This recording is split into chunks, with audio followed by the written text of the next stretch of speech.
Welcome, everyone, to the Tang Center's last event of the fall semester. For those who don't know me, my name is Sanjyot Mehendale. I'm the chair of the Tang Center for Silk Road Studies. And it's great to see so many people in the audience for this talk. Before we get to our speaker, given the fact that we have a significant number of Buddhist studies scholars present, I want to mention that the Tang Center is organizing a symposium and workshop on Gandhara next spring. And that will be the last Friday and Saturday of April. So hopefully we'll see some of you there as well. The good news is it is on Gandhara. The bad news is perhaps that the title of the workshop and symposium is Beyond Buddhism. So we'll tackle Buddhism, but a lot more as well. So today we turn to a topic that has received far less attention than Gandharan Buddhism, the history of Uyghur Buddhism in Central Asia. Sometimes mentioned in relation to Dunhuang or the Silk Road, mostly piecemeal, never in a holistic manner. And for this, we are especially fortunate to welcome back someone whose work is filling this void, Professor Johan Elverskog. Great to have you back at your undergraduate alma mater. Professor Elverskog is the Dedman Family Distinguished Professor of Religious Studies and Professor of History by courtesy at Southern Methodist University. He received his Ph.D. from what many consider the early beacon of Central Eurasian Studies, Indiana University. He's currently a fellow at the Swedish Collegium for Advanced Studies at Uppsala University, working on two book projects. The first, The Fathers and Sons of Genghis Khan, and the second, what seems to be a long time coming, A Barbarian History of China. Johan Elverskog is one of the leading scholars of Inner Asian religious and cultural history. His research explores the intersection of Buddhist and Islamic traditions, their relationship to state power across Eurasia, with particular emphasis on the Mongol and Turkic societies and their interactions with the Chinese world. Professor Elverskog is the author of a number of influential works, including Buddhism and Islam on the Silk Road, which received the American Academy of Religions Award for Excellence. It's a book that I often use in my classes on Central Asia. I assign chapters in particular on the intersection of Buddhism and Islam. Another work is Our Great Qing, The Mongols, Buddhism and the State in Late Imperial China, The Buddha's Footprint, An Environmental History of Buddhist Asia, and most recently, A History of Uyghur Buddhism. His scholarship is very interdisciplinary, bringing together religious studies, history, environmental studies, and philology, art history, archaeology, and he has a penchant for reframing long-standing paradigms in Inner Asian and Silk Road studies. In his latest book, A History of Uyghur Buddhism, Professor Elverskog reconstructs almost 1,000 years of Uyghur Buddhist history, offering detailed account of its political, economic, artistic, and religious aspects, synthesizing evidence from Buddhist texts, material and visual culture, and historical sources from across the region. This work provides a far more complete picture of Uyghur religious life, particularly Buddhist life, than previously available, as well as challenges the idea that the Islamization of the Uyghurs was immediate, showing how Buddhist institutions, networks, and politics continue to impact Uyghur society on the road to gradual conversion. So in that sense, it highlights continuity, agency, and also adaptation. Today, he's going to hopefully answer the question, why the Uyghurs became Buddhist. So please help me welcome Johan Elverskog. Wow, thank you very much for that overly kind introduction, which on one level is very nice to hear. Maybe my mother would be very proud to hear something like that. But also, I think it's kind of wary when people give such a grandiose introduction. There's no way I can live up to those expectations, and almost feels better. It's kind of like Johan's kind of a schmuck, and then I'll like, yeah, and then I can live up to it very easily. Anyway, let me begin by thanking all of you for coming out on this late Thursday afternoon. I just flew in last night, and so I'm a 9-hour time difference, and so it's 2 in the morning for me. So hopefully I'll be able to hold it together for the next 35 minutes or so. But I also want to thank particularly Frank Bila and Professor Mehendale for inviting me, and for the Tang Center and the Buddhist Studies program for making all of this possible. Indeed, it truly is an honor to be back here at my alma mater. I was talking to Professor Mehendale. I took many classes in this building, so it's kind of reviving a lot of old wonderful memories. But with that brief introduction, let me turn to the question of the conversion to Buddhism, and to the question if I have an answer. I hope I have something of an answer. So as such, it probably goes without saying that I'm not the first person to ask the question, why did the Uyghurs convert to Buddhism?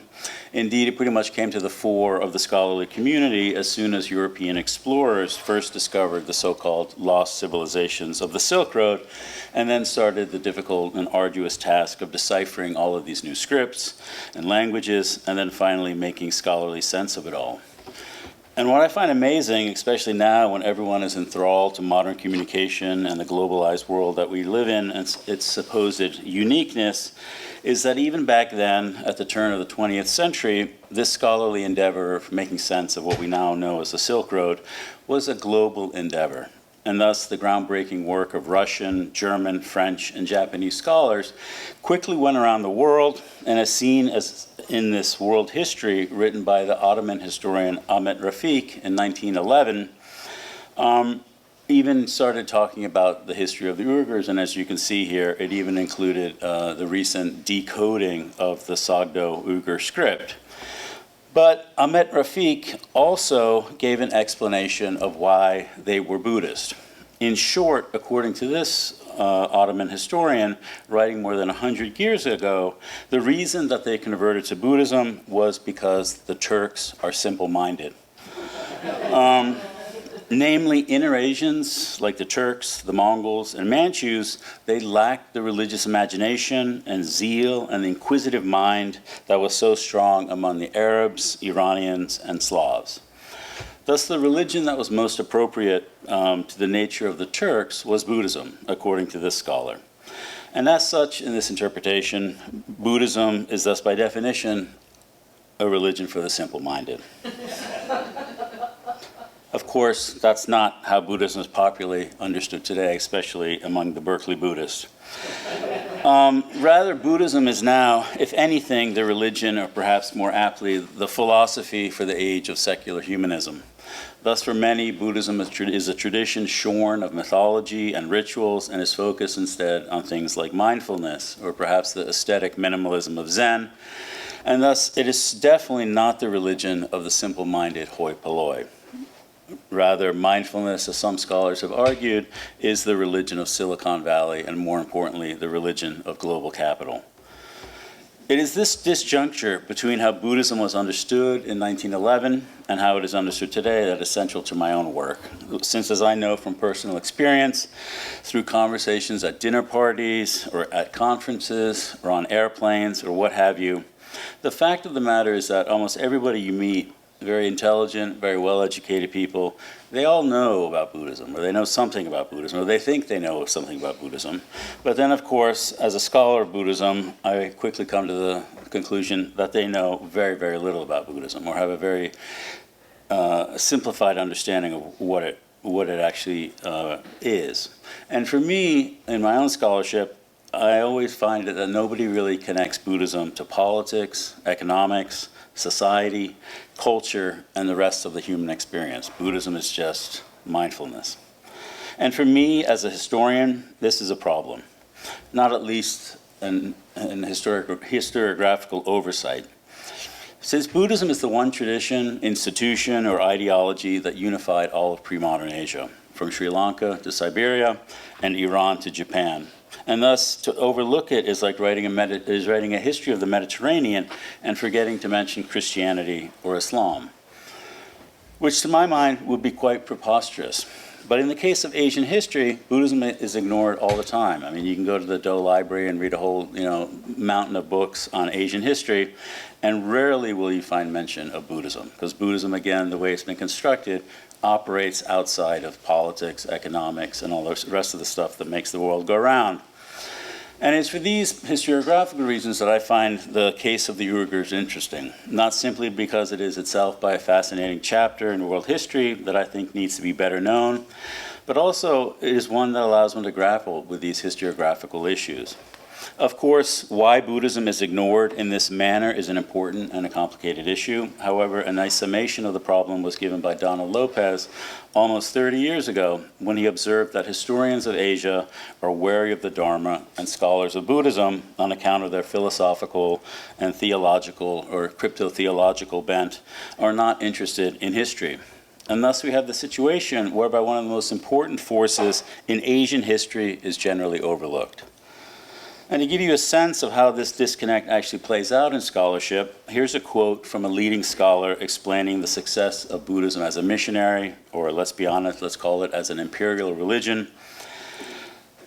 Indeed, the spread of Buddhism is a world historical event that one would think would require some serious thought about how and why it happened, especially in this particular post-colonial moment. But for many reasons, this is rarely ever done. Indeed, this is the explanation that has been given by one of the world's leading scholars of Buddhism. It was the beauty of its ideas. Which, okay, sure, there might be some truth to that. But if I were to make such an argument about any other colored blob found in world history textbooks, like Islam, or the British Empire, or Soviet communism, or the American Empire, I would probably be laughed out of the academy. I certainly wouldn't get an endowed chair at Oxford. Which, of course, brings us back to the question at hand. And in trying to answer the question of why the Uyghurs converted to Buddhism, we can't ignore the parallel question of what Uyghur Buddhism was, and not simply in the sense of what school of thought it entailed or what rituals they did, though of course those are also important, but also how Buddhism intersected with global politics, Eurasian economic relations, local social concerns, and quite possibly even psychological issues. To make sense of those issues and the process of conversion, we need to go back to the beginning. And as such, the Uyghurs entered the history books, so to speak, when they took over the Mongolian plateau after the fall of the Second Turk Empire in the mid-8th century, and they founded their own empire. Much can and should be said about this empire, especially regarding its relations with China. However, for our purposes, what is most relevant is that they adopted Manichaeism as the state religion. The Uyghurs were the only people in world history to adopt this Iranian religion as their state religion, and thus invariably, many scholars have invariably asked, why did they do so? The common short answer is that they became Manichaean on the advice of the Sogdians, who were the Iranian-speaking peoples of Central Asia, from what is now Samarkand and Bukhara in Uzbekistan, who not only controlled the lucrative Silk Road trade, but were also the intelligentsia at their Uyghur court. And they also happened to be Manichaean. And thus the argument goes that the ruler and the nobility converted so as to get in the good graces of the Sogdians and thereby gain access to the lucrative East-West trade.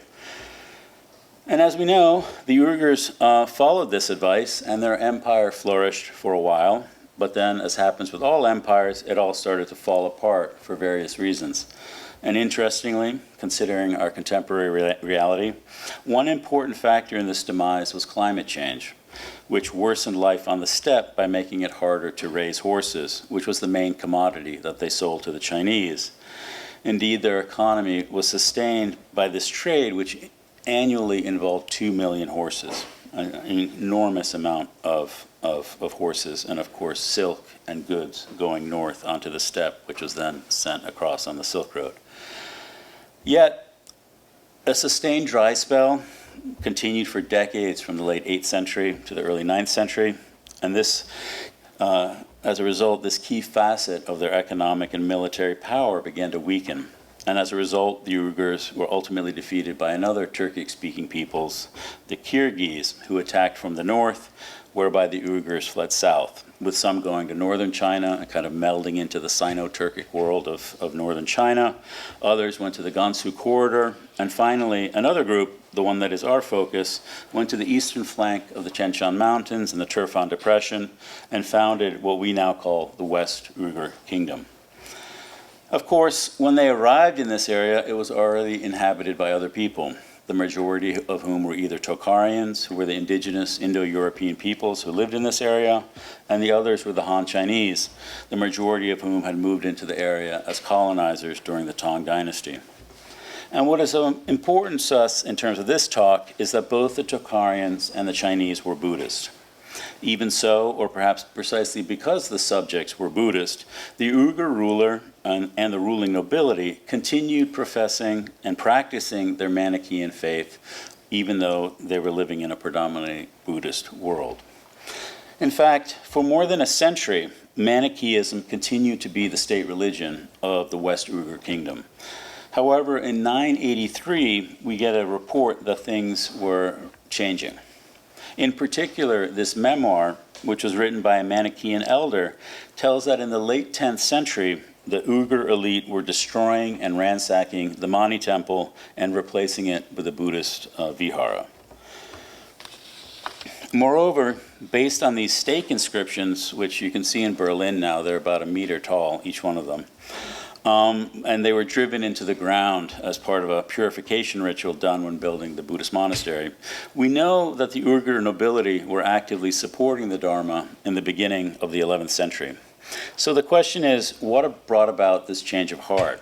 One place to begin answering this question, naturally, is the larger historical context. Was there possibly anything that would inspire the Uyghur nobility to abandon the faith that was linked to their imperial legacy and instead adopt the religion of their subjects? The answer is yes, there was one.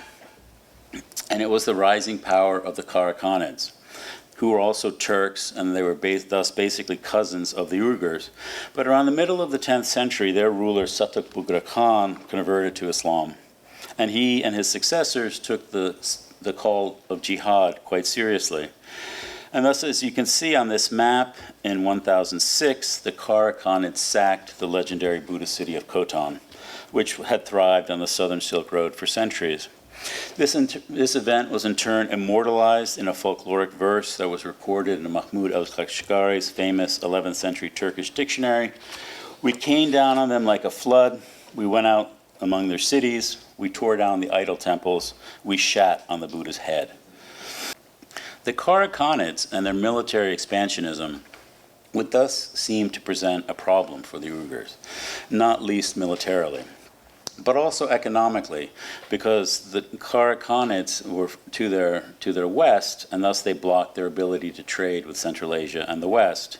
And indeed, if we look at the Uyghur Buddhist material from this very early period, namely the works they chose to translate and the art that they produced, it is clear that they marshaled the Buddhist tradition's long tradition of ritual magic and spiritual protectors in order to defend the faith.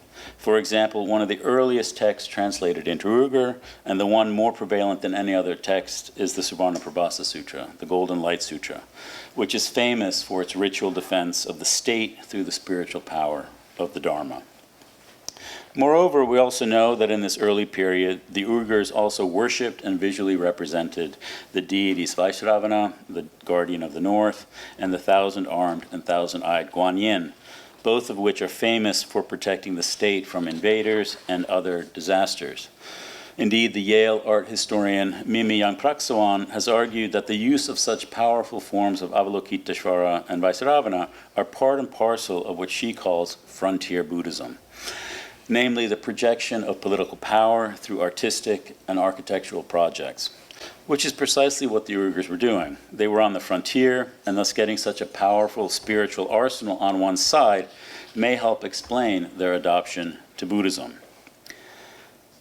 Yet, to be honest, I'm wary of such a simple explanation. One, moreover, that not only reinforces our Islamophobia, but also perpetuates the fantasy of Buddhism as the good and peaceful religion. Indeed, if we are to be historically honest, the fact of the matter is that the Uyghurs were more threatened by the military expansionism of the Tanguts, who were, of course, also Buddhist. In fact, as you can see on this map, in the late 10th and early 11th century, both the Uyghurs of Gansu and Turfan were independent. However, by the 1020s, the Tanguts had defeated the Ganzhou Uyghurs, who in turn sought refuge among the Tsongkha, the Tibetans on the northern Qinghai Plateau. And by the mid-century, the Tanguts had conquered Dunhuang, which for a while had probably been under the control of the West Uyghur Kingdom. Thus, the Uyghurs were probably more threatened by Buddhists in the East than by Muslims in the West. More to the point, however, I think the historical record makes it clear that neither the Kara Khanids nor the Tanguts ever really threatened the power of the Uyghurs militarily. And this was primarily because the Uyghur were a powerful military force in and of themselves. They had never given up their steppe traditions, and thus they had their own horse riding army on account of their control of the Jungar Basin, where they had their summer capital. Where, of course, the Uyghurs could thereby live their traditional nomadic lifestyle and raise horses, which, of course, they could use for their own military campaigns, but also, and probably more importantly, they could sell to the Chinese. Regardless, I think a more important historical development that explains the turn to Buddhism was quite simply the fact that everyone else was doing it. Namely, the Uyghur turn to the Dharma was not a unique development. Rather, it was part and parcel of what was happening across East Asia. Namely, all of the peoples and states across East Asia, the Khitan Liao dynasty, the Chinese Song dynasty, the Thai Dali kingdom, the Tibetan Tsongkha kingdom, and the Tangut Shisha dynasty, they were all radically different culturally, linguistically, politically. However, they were all one thing, and that is that they were becoming Buddhist. For example, as evidence in this Tibetan pilgrimage document from the 10th century, we know that in the Tibetan borderlands of Tsongkha, what is now northern Qinghai and the Gansu corridor, there was developing a sophisticated fusion of religious and political power that foreshadowed the later developments that would happen in central Tibet during the so-called Tibetan Renaissance.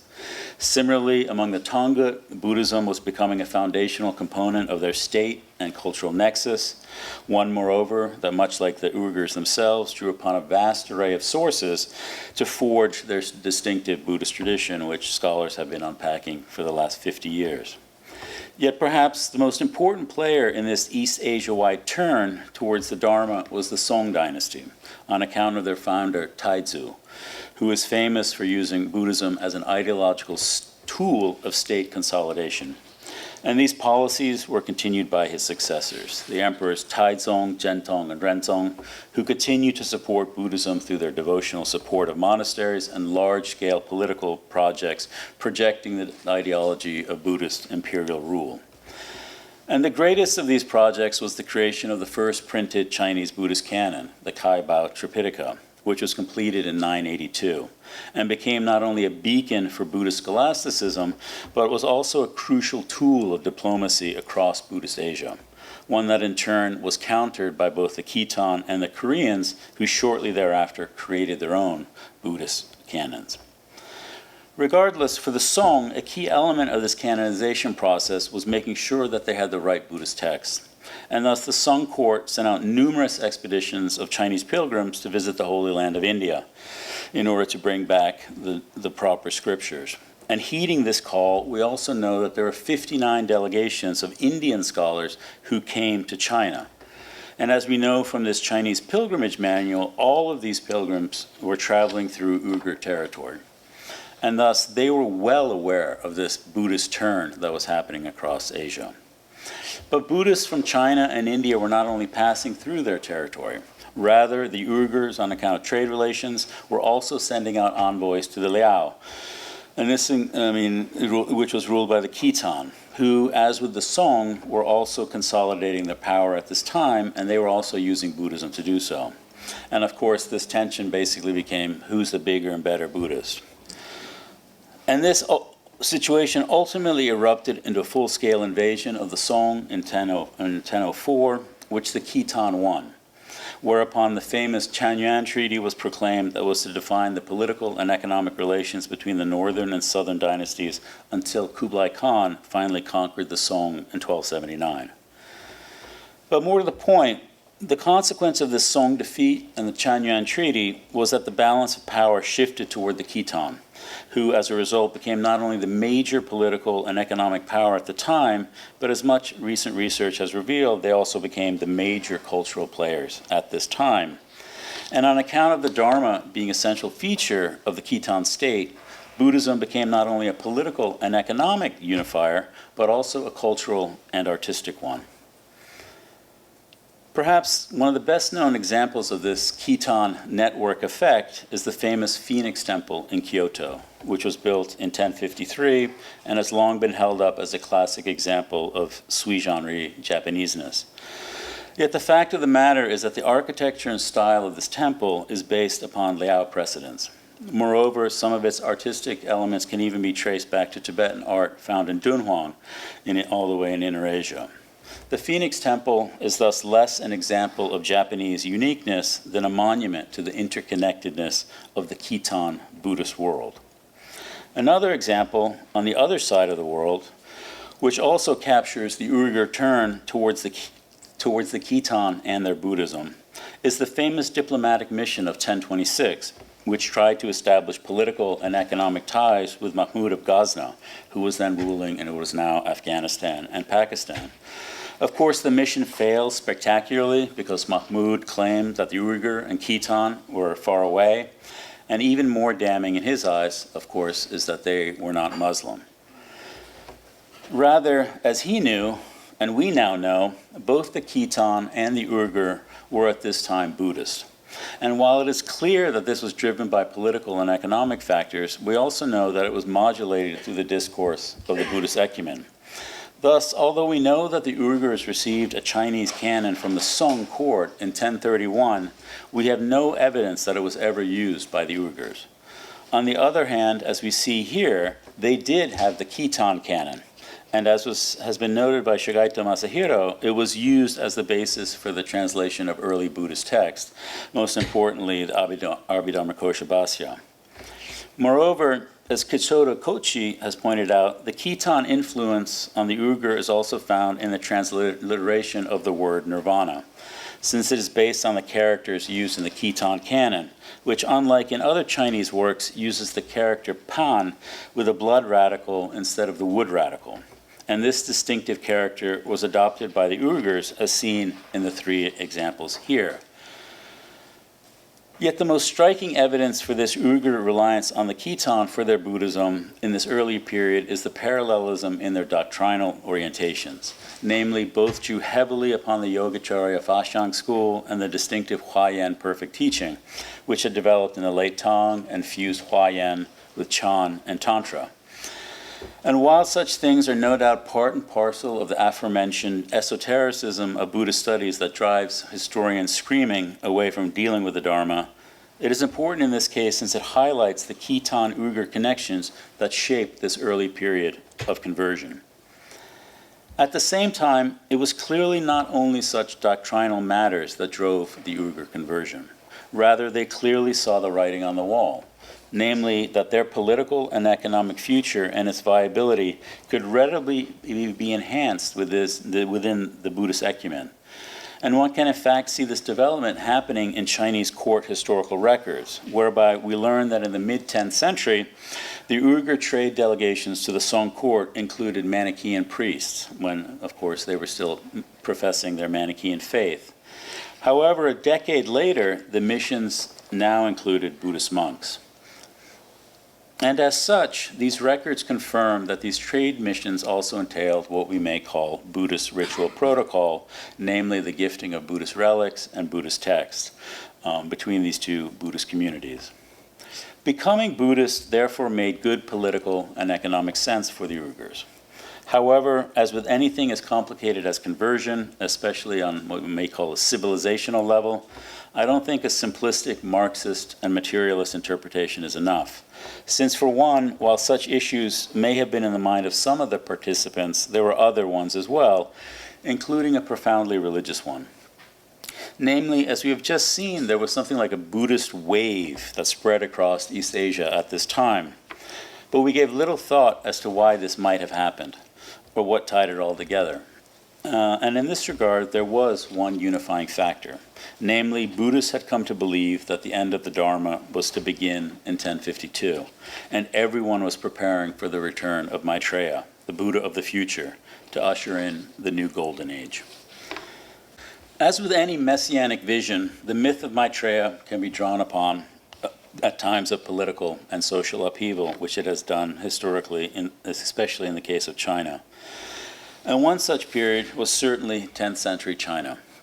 When the Tang dynasty collapsed in 907, it ushered in a variety of economic, social, and political upheavals. And within this context, Buddhists began to draw upon the Maitreya tradition's deep well of millennial expectations. In particular, they came to believe that the Dharma would enter the final age in 1052, which would lead to a time of tribulation when monks would no longer have a complete grasp of the Dharma, nor the Vinaya, or the disciplinary precepts, and thus Buddhist learning and the authoritative texts of the tradition would disappear. Indeed, it was precisely this fear that lay behind the creation of the printed Buddhist canons mentioned earlier.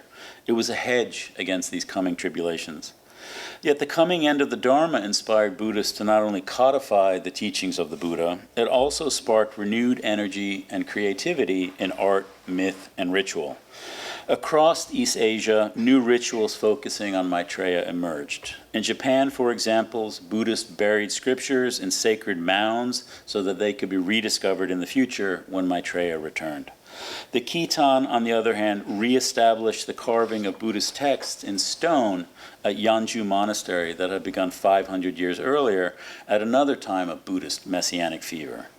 And they also famously built numerous monumental reliquaries across northern China that ritualized the impending coming of Maitreya.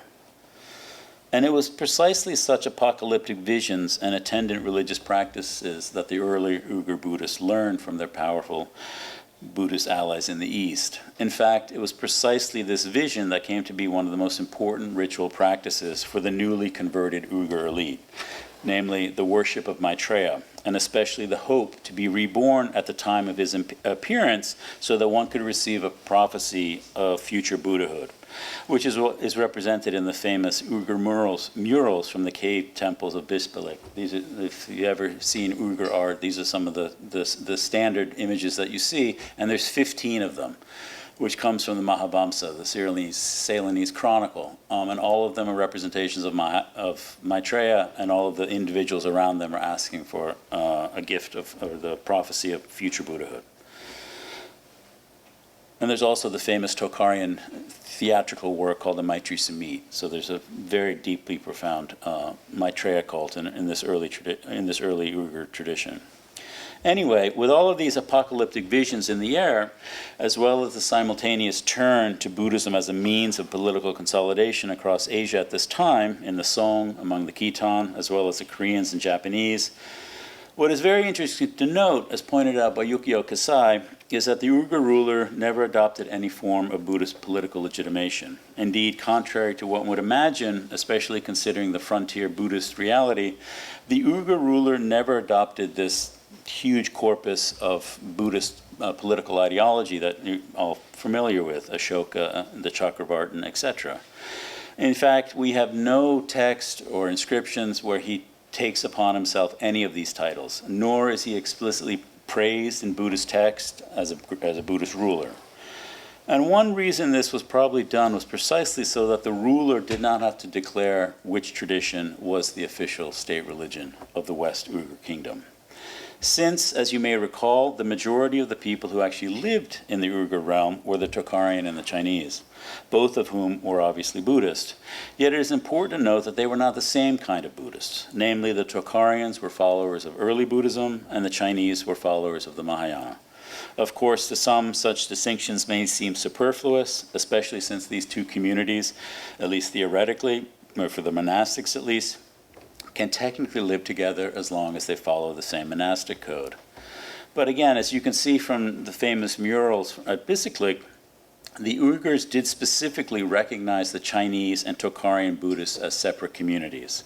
In fact, they even created distinct ranks and administrative units to connect these two groups to the state apparatus. So in short, these communities did not necessarily fuse together into some loosey-goosey Buddhist community, as so often happens in the modern West. And thus, by not declaring himself a Buddhist of one stripe or another, the Uyghur ruler wisely sidestepped the problems inherent in these doctrinal distinctions. However, we also know from the early Uyghur translation of Buddhist works from both Tocharian and Chinese, the Uyghur elite were clearly very concerned about engaging with both of these communities. And as such, I would contend that the Uyghur conversion was not simply about external geopolitical concerns as outlined earlier, but also about very local concerns. Their subjects were Buddhist, and thus how viable was it to remain Manichaean, especially in light of the developments across the wider East Asian world? And in thinking about this question, it is also important to remind ourselves about who was actually converting. Namely, as I just mentioned, it wasn't the ruler in the traditional Buddhist top-down model, but rather it was the nobility and the elite. As a result, an important question is why would they turn to the Dharma?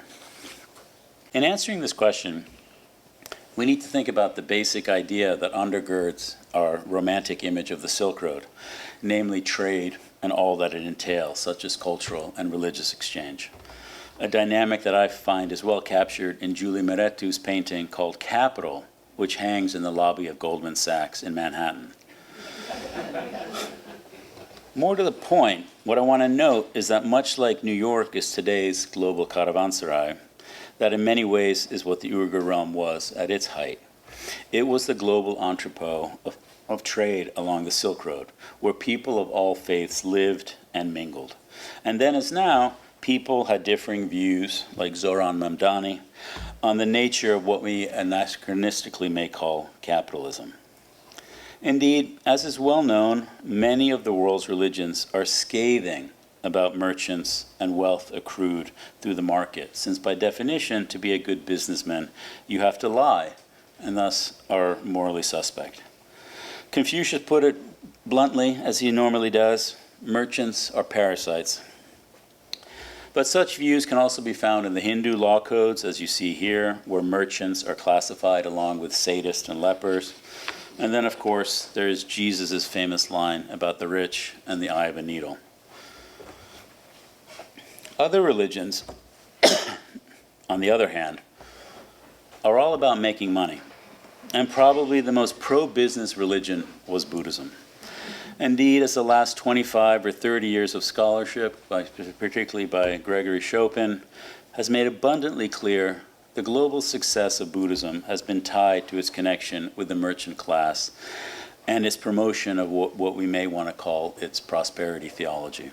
Since for Buddhists, wealth was a sign of positive karma, and supporting the Dharma was understood as a means to increase one's material and spiritual wealth. As a result, in Buddhist texts, wealth is always a sign of goodness, and poverty is a sign of moral failure. And as we know from Buddhist history, this linkage was crucial to the spread of the Dharma. Any introductory textbook that you read about the Dharma is going to say, oh, it's spread because merchants like this religion. Well, why did they like the religion? Well, it justified making money. And so we see this across Buddhist Asia. Buddhists come in, they commodify the market, and Buddhism becomes established. And this is found across Buddhist Asia, and it's also found among the Uyghurs. In fact, as the scholar Muriyasu Takao has claimed or has pointed out or made clear by his study of the Uyghur legal documents, the typical Uyghur Buddhist was a wealthy merchant with an Asia-wide trade network who also had large land holdings and that was worked by slaves, which is an image that may not go down well among the Berkeley Buddhists. I've given this talk elsewhere, and other people I know don't like this representation of the Dharma. But anyway, if you do read Buddhist texts, this is what you find. And this is a Tangut legal contract where the sale is basically between a Tangut individual and somebody who's simply recognized as Ida, the wealthy Uyghur. These were the Buddhists who were converting and adopting the faith. It was the wealthy elite. In short, we need to recognize that Uyghur Buddhists were the wealthy. And it is along these lines that I think it is interesting to note that one of the most prevalent rituals among the Uyghur laity was the confession of sins. Of course, they adopted this tradition from the Chinese, who had developed ritualized public confession as part of their own tradition from the 4th century on. Regardless, in thinking about the Uyghur penchant for this practice, which they could just have easily ignored, as do most other Buddhists, it is clearly the case that confession works on multiple levels, theologically, socially, and perhaps even psychologically. And along these lines, it is not surprising to find that the one sin that the Uyghurs focused on were those related to business and the production of wealth. Indeed, as the economic historian Richard von Glahn has poignantly made clear, the explosion of Buddhist confession of sin rituals during the Song dynasty was explicitly tied to the booming economy in China, which invariably entailed various financial shenanigans. Thus, clearly, both the Chinese and the Uyghurs, the wealthy ones, knew what they were doing, and they also needed to confess their sins because they wanted to get square with the Buddha. And as such, I would like to return where we began and suggest that there actually is a connection between contemporary Buddhism and Uyghur Buddhism. Namely, both recognize that being a Buddhist is a good way of projecting your social status and also simultaneously whitewashing the sins of wealth production. Yet, of course, that is not all Buddhism does. Rather, it also brings with it a whole system of thought, a new technology, one can say, since we're here in the Silicon world, about how to deal with the body and health, which is clearly something that we can readily understand, having just lived through a global pandemic, especially when we recall that the Uyghurs resided in the homeland territory of the bubonic plague that caused the Black Death. And indeed, as we know, the Uyghurs were very interested in the medical knowledge that Buddhists brought with them, as reflected in their translation of both Indian and Chinese medical texts. Thus, when we think about why they became Buddhist, we need to avoid the pervasive, critical, secular stance where religion is simply a smokescreen for something else, usually negative, and recognize that there are very good reasons, positive ones, to become Buddhist. In conclusion, what I therefore want to say is that in thinking about the conversion of the Uyghurs to Buddhism, we could do well to draw a lesson from the great scholar of Western Christendom, Peter Brown, who notes that conversion is never a simple or a singular event. Becoming a member of a new religion is not only a process, but it is also the result of many factors: political, economic, religious, social, cultural, psychological, and technological. And also, of course, quite simply a matter of faith. Thank you. Thank you very much for this. We had at this place have Jens-Uwe Hartmann explain to us that Buddhism never made it west of Afghanistan. What's the evidence of Buddhism in Iran? In Iran? Or? So maybe I misunderstood. The Buddhist Asia map. Yeah. Actually, I would question, that was I just gave a talk about the Fouché line, right? I mean, Alfred Fouché, we talk about Gandhara, he's the godfather of the study of Gandhara.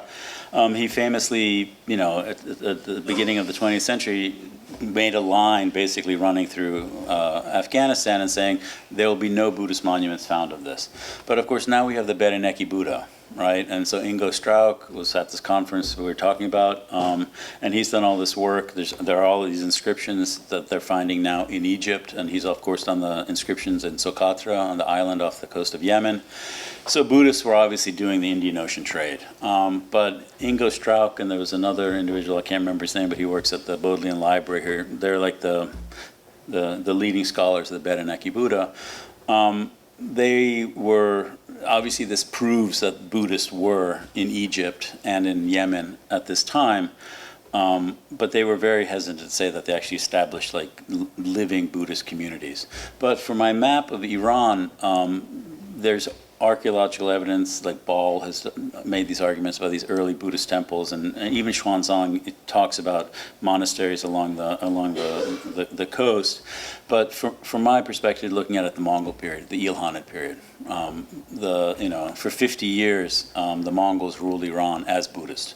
Of course, this was like memory hold in later Islamic historiography, but now a lot of scholars have come back. I mean, Jonathan Brack at Northwestern University has a fascinating study of Rashid ad-Din's engagement with Buddhist thought, which kind of reconceptualized Islamic conceptualizations of kingdom, which became, the Sufi model that the Mughals and Ottomans adopted. But it was basically because they had to reinterpret Islamic. The Caliph had been killed, of course, in 1258.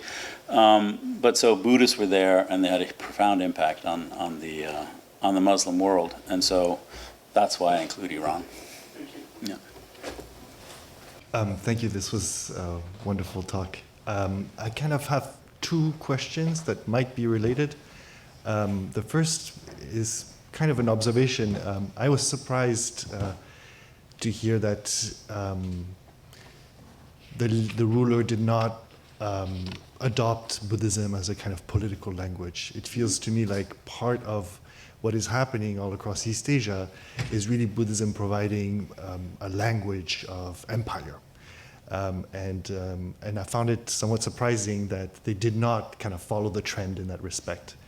And then perhaps related, I wonder if, given that, if you find in the sources a kind of syncretism of some sort between Manichaean themes and Buddhist themes, if we find a kind of influence or mutual influence between these two traditions coming from the region. Yeah, no, thanks. Those are good questions. The fact that the ruler did not adopt Buddhist political idea is very surprising, because all of those ones around them did. The Tsongka, the Song, the Khitan, the Koreans, the Japanese, the Thai, everybody was doing it. So like, why didn't they do it?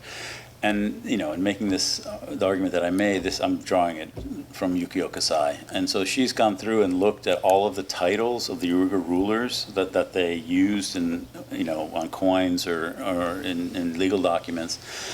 They maintained the titles from the imperialist steppe. So they're using Manichaean and Turkic titles, and so there's no like Chakravartin or he's the new Ashoka or any of the other stuff that everybody else drew upon and justify their own state building projects.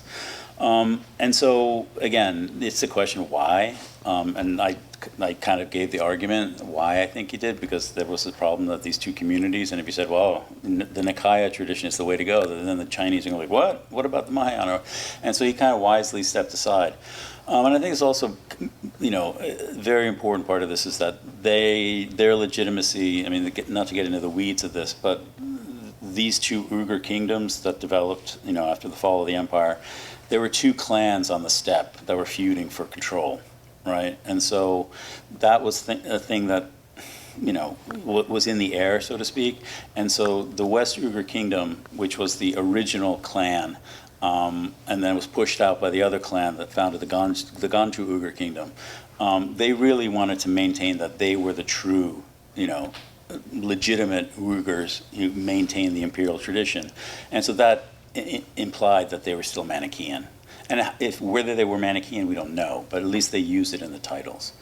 But which kind of segues into the question about the interaction between these two traditions. There's a whole shelf of books looking at this, and one of the main things that a lot focuses on is the confession of sins. That's a huge thing in the Manichaean tradition, and then of course, we know that they took it from the Chinese tradition, but was it Manichaean, like underlayer that like, oh, we did confession, oh, and they have confession, so now we can use it. And Jens Wilkins, who's written like 350-page book exploring like the language and back and forth. Was the Buddhist text copying from the Manichaean, or which way did it go? And he basically comes to the conclusion it went both ways. So it's really hard to say who was borrowing and copying from each other. But Confession of Sins was certainly, that was, you know, the way he says is that they were primed to adopt the Chinese tradition because it was so integral to the Manichaean tradition. But again, we can't, there's no smoking gun saying like they went from here to there. And again, the texts that we have are very, very fragmentary to begin with. So it's complicated to make any sweeping claims about anything, even though that's what I try to do anyway. Hopefully that answers your question. Hello. Yeah. Thank you for this talk. This is so beautiful. And lately I've been personally interested in Central Asia a lot, so this has given me something to think about so much. My question was going to be, can we extend your explanation of why the Uyghur nobility converted to Buddhism to also explain their eventual conversion to Islam? And second, part of your explanation is almost seem to mirror like the role Weber attributes to Calvinism for capitalism, right? So in that it's you know, if you're ethical, you will be rich, and if you're poor, that probably because you're not ethical, you're not religious. So, and coming from there, I have this question, which is that can we also identify some qualities of that Protestantism in this, in that there is a greater insistence on faith and general ethical living, and less stress on ritual, right? Like less stress on outward or external, kind of external practice of Buddhism. Yeah, that's a great question, and my short, off the cuff, and it shouldn't be recorded, but it will be recorded, so don't quote me on this. But I mean, if I'm going to put on my Max Weber hat and talk about, make sweeping generalizations about, economic development, like as Weber did in the Protestant Ethic, I would say that the original Protestant religion was Buddhism, and it basically, dominated for 1,000 years, and then Islam took it over and had it for another 1,000 years, and then the Protestants took it over after Martin Luther had nailed up his theses. And I mean, I'm not a sociologist, and this is a very kind of like undergraduate kind of thought experiment to think about that this is how these traditions worked. But it is one of the threads of my argument in the Buddhism and Islam book. Islam has all of its justifications for wealth too, right? There's a famous saying of one of the sultans, the best job you can have is to be a merchant, right? And there's a play on the Arabic words of merchant and wealth. And so that's pretty much what you find in the Buddhist text too, right? And so the examples I gave here, from the Hindu and the Confucian and the New Testament are very, very antithetical to this. And so again, I'm not going to promote my threefold Weberian argument of global capitalism and religious world history, but there is something to it. And you're definitely right. I mean, to go back to the initial part of the eventual adoption of Islam, I think it was. I mean, there's a lot of other reasons, and that's a whole other lecture. And you can read the book and give. But that was definitely a part of it too. Islam brings with it the possibility of maintaining all of these networks and wealth production, which was very integral, and it's what made the Uyghur kingdom function. But it's also what was destroyed by the Mongols, and that was one of the major features in the conversion to Islam. Thank you so much for a fascinating talk. I have a question. I'll just follow the previous one. So I also read some Manichaean verses, and I also found that there are so many borrowing words from Buddhist texts. For example, Mani Burhan, and Burhan refers to Buddha, right? And also Bish Ajun, which refers to the 5 worlds. So there are so many ideas and concepts in Manichaean prayers and devotional texts that borrow from the Buddhist terms. So my question is that can we say, or is it prudent to say that the Uyghur Manichaeism is a sort of like Manichaeism that had already absorbed a lot from Buddhism? Yeah, and it would go back earlier too. I mean, the interface between these two traditions did not start with the Uyghurs. I mean, it happened with the Sogdians and these communities that were interacting with both of these traditions. And so a lot of those terms, Borhan, I mean, that comes from the Sogdian, and then it becomes adopted by both traditions. So it's like with Wilkins' argument, you can't really say which came first, because I mean, again, so the Uyghurs, they're adopting this in the 10th century, but the Sogdians have been doing this back and forth since the 6th century. So a lot of the the Sogdian text is where the Uyghurs are drawing this stuff from. That's already happening, and so it's really hard to say, which way does it go? And so the interaction was there to begin with, and then they just came in later, and then when they started doing the Buddhist texts, they have the same terms, and they use Manichaean texts, but that's coming from Buddhist texts, but originally came from Manichaean texts. And so it's a circle. It's really, and so you really can't parse out where it is. But again, it's in the confession text that it becomes really, really prominent.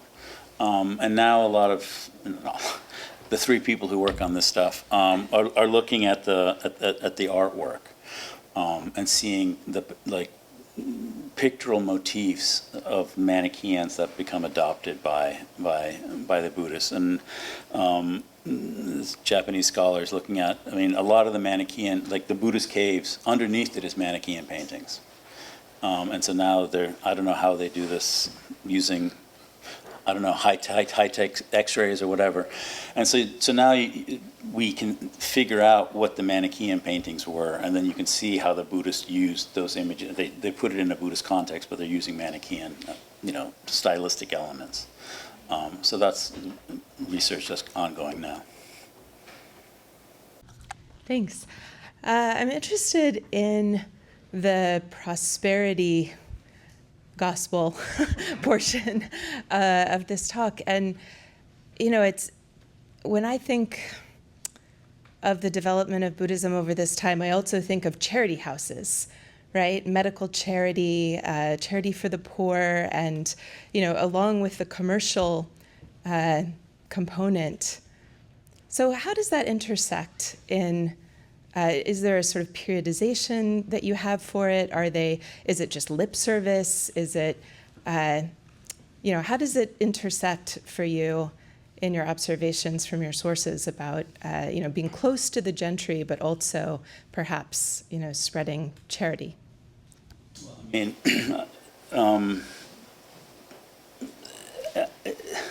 mean, of course, I'm playing up the prosperity gospel because it goes, pushing against conventional paradigms. Everyone, sees Buddhism as the religion of poverty and, and all the rest of it. And as I put it in one of my books, that's like focusing on the monastic, right? And if you look at the monastic, yes, they give up everything, and they are poor. But, using contemporary language, they're 1% of the population, right? Demographically, people who've gone back and what was the traditional number of monks in Thailand? It's like 1%. So what are the 99% of the other people doing? For me, that's always the question, right? And so the 99% is the laity, and again, the Buddhist texts very much prominently say, make money, and what can you do with that money? You can give it to the monks so they can live their life and find nirvana. And so this is a very sophisticated. I mean, I use the term that the Buddha is a social engineer, right? He creates this social institution where the monastics who live in poverty are supported by the wealthy laity, right? And the wealthy laity, they get more karma points by giving more money, right? So it becomes this kind of feedback loop.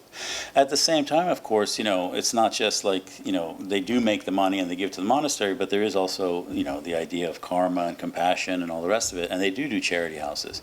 And Tim Brooke has, a great study of the Ming period in the gentry of yes, you do the money and then and then you do all this stuff for the community. I mean, so it's not just, they're just not brutal capitalists just running around and, making money. there are other components of the Buddhist tradition that modulate this, much like in Protestantism, right? You go out and make all your money, but then you do good deeds, right? And so it's not, and same in the Islamic tradition, right? You make a lot of money and then you give it to the waqf and you support, the institutions, the school, the madrasa, or whatever it might be. So, I mean, all these traditions, they promote wealth production within their theological, mission, but at the same time, there's all these modulating elements. So, they're not, Elon Musk or something like that. I don't know if I can, but I mean, blindlessly just creating money and not doing anything with it. There's always that undertone that you have to be a good person, in the Islamic tradition, in the Protestant tradition, the Catholic tradition, or the Buddhist tradition, if that makes sense.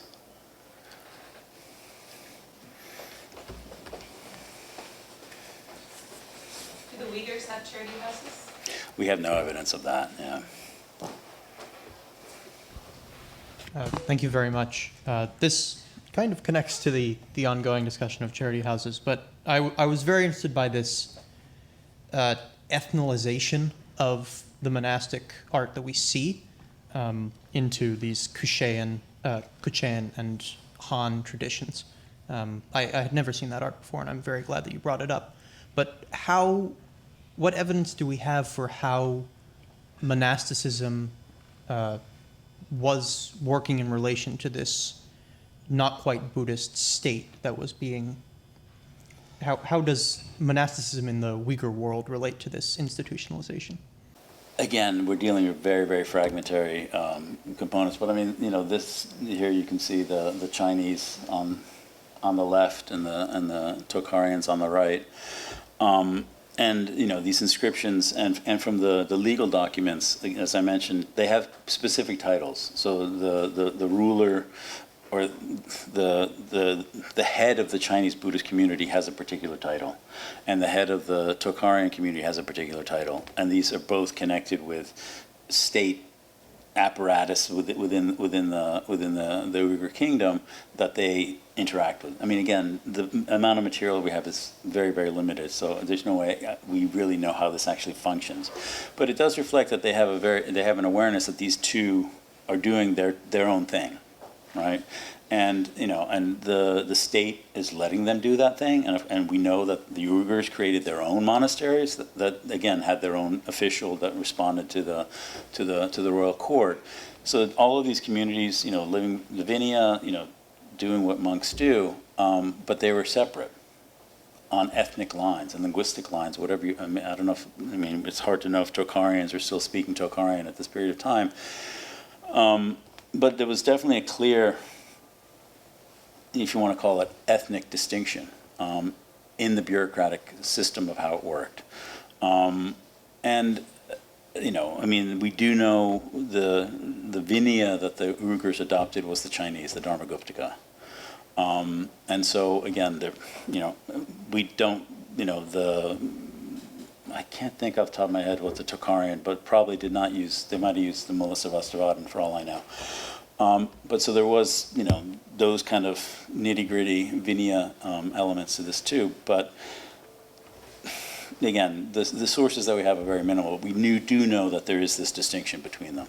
And again, whether this was because the ruler did not want to get into these theological squabbles and just say, okay, you guys do what you do and just pay your taxes or whatever it entailed to do, it kept the peace in a certain sense. I don't know if that answers your question. It does. You said that there is a third class of specifically Uyghur monasteries? Yeah. Okay, that is very interesting. Yeah. Saying thank you to Johan for a wonderful talk. And thank you to the audience. Thank you very much. It truly was a pleasure to be here.